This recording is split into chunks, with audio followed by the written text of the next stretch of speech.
Plenty of activity on Capitol Hill today, and it was not all about John Brennan and drones. Some seriously contentious exchanges flew, and a major bombshell was revealed when former Defense Secretary Leon Panetta and Joint Chiefs Chairman General Martin Dempsey went before the Senate Armed Services Committee to testify about the Benghazi consulate attack. Now, the most alarming news that came out of their testimony is that President Obama was virtually absent on the night that 4 Americans died. And according to Panetta, he and General Dempsey only spoke once that night to the commander-in-chief. Watch this.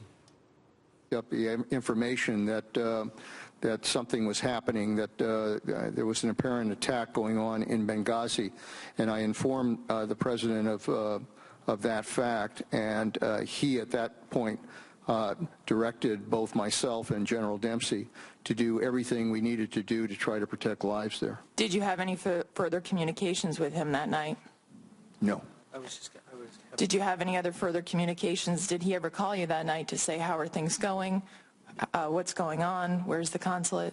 No. Did you communicate with anyone else at the White House that night? No. No one else called you to say, how are things going? No.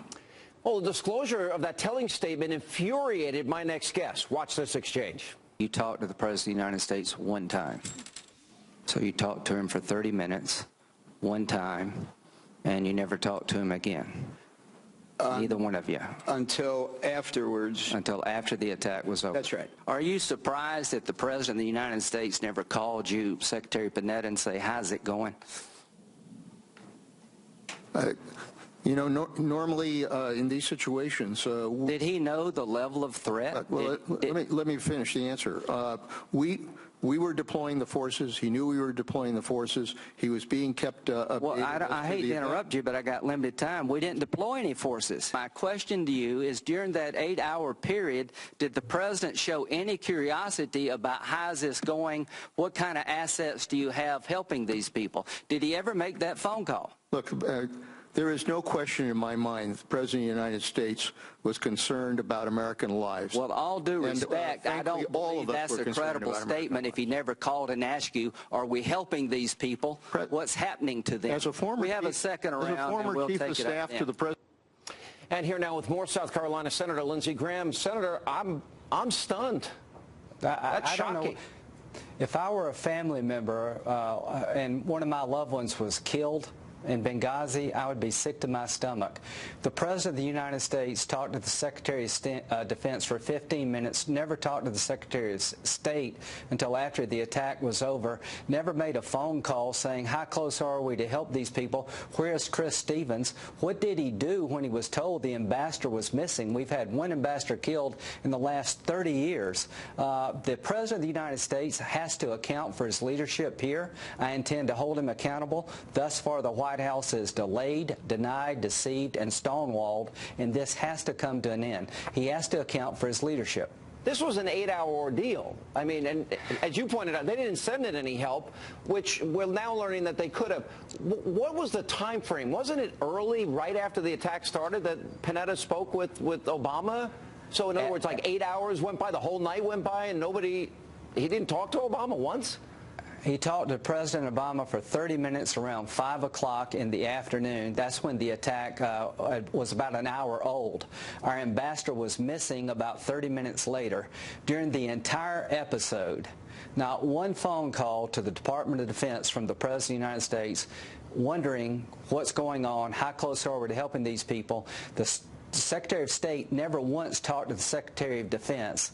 The President of the United States never made one phone call to find out how this operation was going.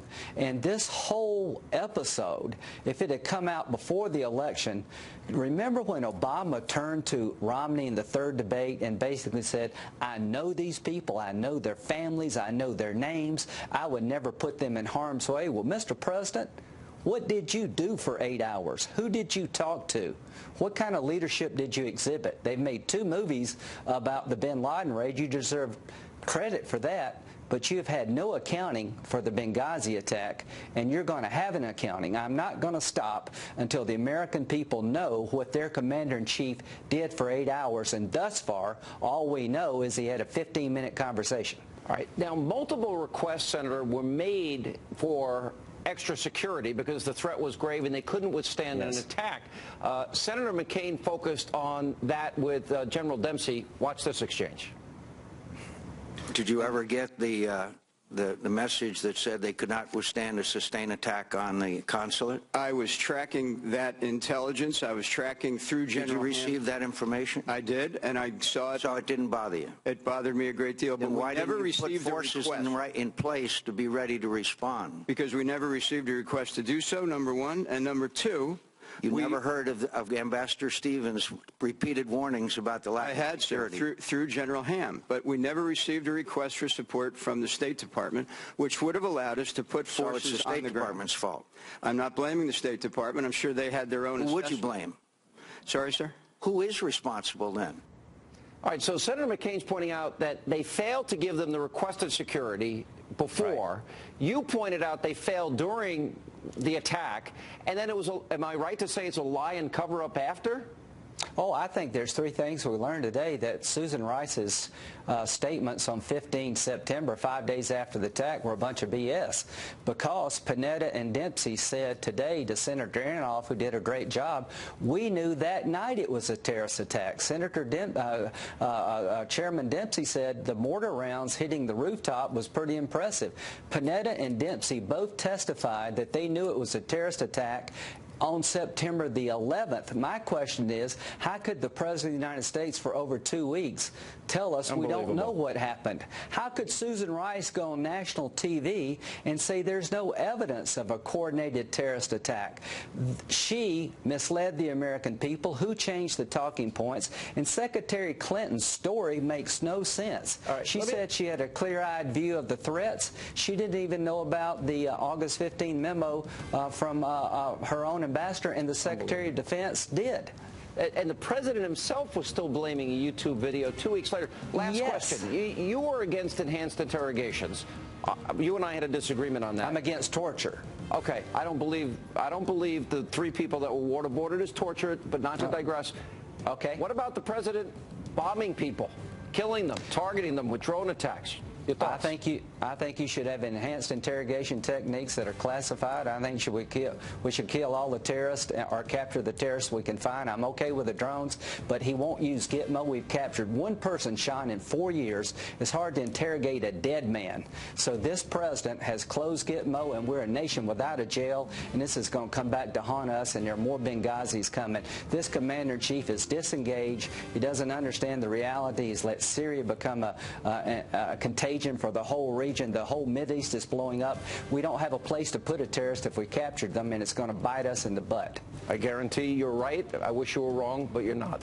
Good to see you, Senator. Thank you.